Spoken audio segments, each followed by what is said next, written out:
Zoology part 2 BSc third final year इकाई 1 प्रश्न 2 gene विनिमय क्या है, इसकी क्रियाविधि को समझाइए।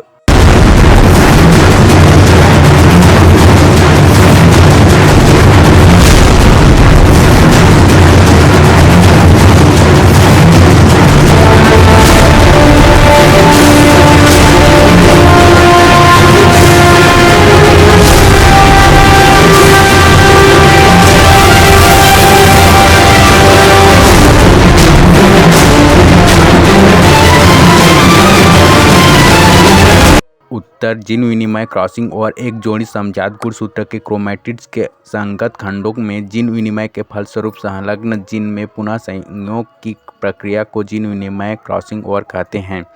मॉर्गन के अनुसार संलग्न जीन वंशागति के समय F2 पीढ़ी से केवल पैतृक संयोग ही बनाते हैं तथा गुणसूत्र पर उपस्थित सभी जीन पीढ़ी दर पीढ़ी एक समूह में वंशागत होते हैं, परंतु कुछ संतति जीवों में जीन्स के नए संयोग भी देखने को मिलते हैं, अर्थात यहाँ संलग्न जीन पृथक हो गए हैं और इनके स्थान पर युग्मविकल्पी जीन के नए संयोग बने हैं।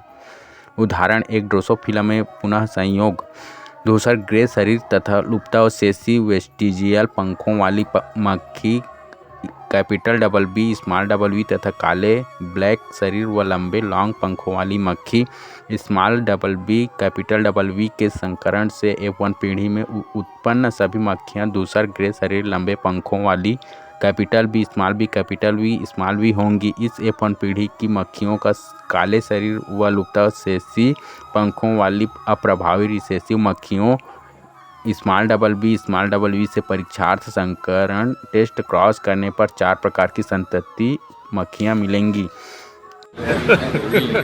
Hey, y'all, come look at this.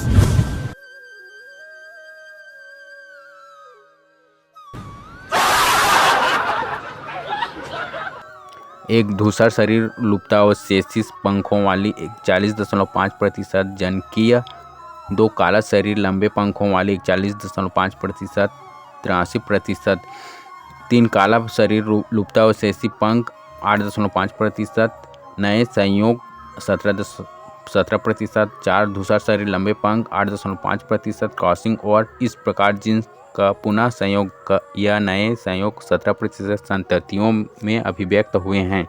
Gene विनिमय की विधि मेथड ऑफ क्रॉसिंग ओवर, एक युग्मन सिनाप्सिस, अर्धसूत्री विभाजन की प्रथम अवस्था प्रोफेज फर्स्ट की जायगोटिन उपावस्था में दोनों जनकों के गुणसूत्र एक दूसरे के निकट आकर लंबाई में जोड़ियां बना लेते हैं। यह प्रक्रिया गुणसूत्र के एक सिरे से शुरू होकर जीभ की तरह से दूसरे सिरे तक चलता है, इसे सिनाप्सिस कहा जाता है। गुणसूत्रों की यह अवस्था बाइवेलेंट कहलाती है।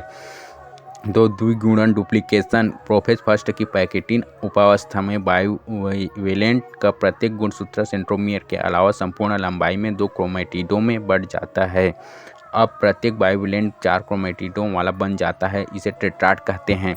इनमें एक ही गुणसूत्र के क्रोमैटिड्स सिस्टर क्रोमैटिड कहलाते हैं तथा बाइवेलेंट के अलग अलग गुणसूत्रों के क्रोमैटिड्स को नॉन सिस्टर क्रोमैटिड कहा जाता है।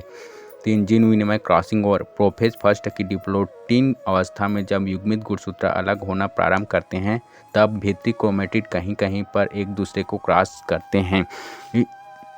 इन क्रॉस वाले बिंदुओं पर क्रोमैटिड के टुकड़ों में विनिमय होता है, जिससे बाइवेलेंट गुणसूत्रों के चारों क्रोमैटिड में से अंदर वाले नॉन सिस्टर क्रोमैटिड के बीच उनके कुछ भागों की अदला बदली हो जाती है। इस क्रिया को जीन विनिमय कहते हैं, जबकि दोनों बाहरी नॉन सिस्टर क्रोमैटिड अपनी मूल अवस्था में रहते हैं। जीन विनिमय का महत्व, सिग्निफिकेंस ऑफ क्रॉसिंग ओवर, 4 क्रोमैटिडों में केवल 2 में क्रॉसिंग ओवर होगा तथा शेष 2 अपना वास्तविक रूप बनाए रखेंगे। 2 बाइवेलेंट के सिर पर नॉन सिस्टर क्रोमैटिडों में क्रॉसिंग ओवर होगा, एक ही गुणसूत्र के क्रोमैटिडों में क्रॉसिंग ओवर नहीं होगा।